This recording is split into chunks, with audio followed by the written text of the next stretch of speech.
The crypto markets took a hit today, but because of this man, Fed Chair Jerome Powell. So what exactly did he say and why the markets are freaking out? Well, here is what Mr. Powell said. The balance sheet is substantially larger than it needs to be, so there's a substantial amount of shrinkage that needs to be done. The Fed also expressed concerns over the inflation in a statement, which says it's well above 2%. Well, this is too conservative. CPI in the United States was standing at 7% in December. We know that.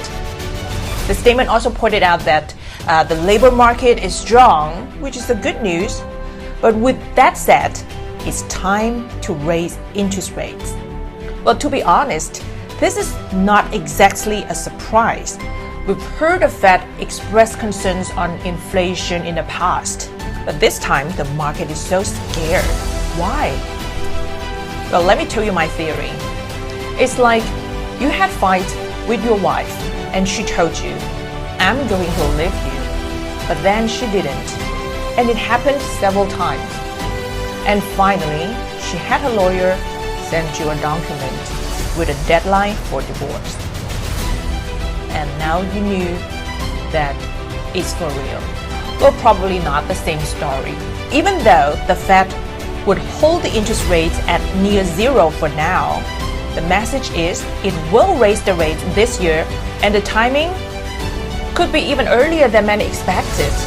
That is why people are scared. Well, since the Fed's asset purchasing program, which is part of the stimulus, is targeted to complete in March, so the markets are expecting the Fed to make the move in the next meeting held by the FOMC, which is Fed's Monetary Policy Panel, and the meeting will be held in March.